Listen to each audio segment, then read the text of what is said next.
Another misconception about the Suzuki method is the issue with the group playing.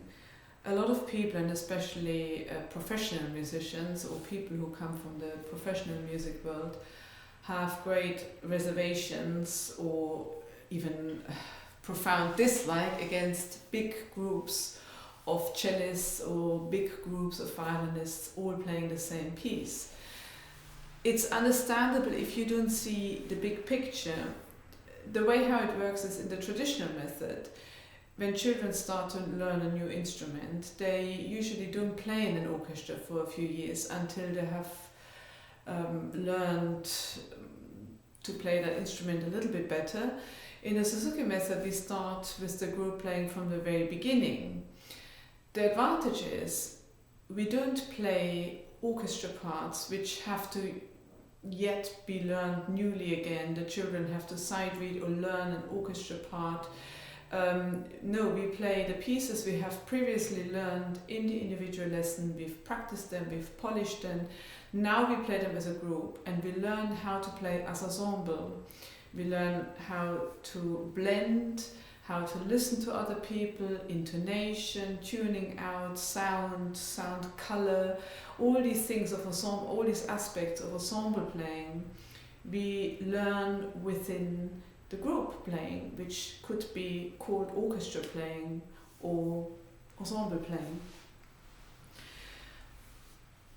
Again, some people might say, yes, but you can't play a piece like Chanson Triste as a group. Well, you could argue that it prepares you really well for example, the great cello section tunes like in the Tchaikovsky symphonies. They're big cello tunes. You have to play them as a section. And there is no, yet the other reservation of professional musicians is, there is no room for individual interpretations. Well, there isn't in orchestra playing either. As a section, you have to play what the conductor wants. There is no room for individual interpretations and deviations, especially the violinists. They usually have to tune. They have to play this one tune together as a section with one interpretation which the conductor decided on. So the group playing will prepare for that. And in the traditional method, the first time the children play in an orchestra, it can be a complete shock. Usually it is a complete shock because first of all they have to sight read, which is already a challenge. Then it's a completely new, having all these different instruments around them.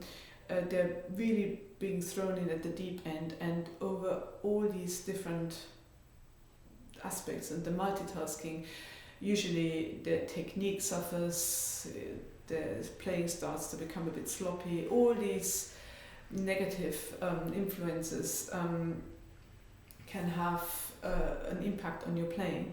So what we do in the group playing in the Suzuki method is very, very useful for later on playing in an orchestra.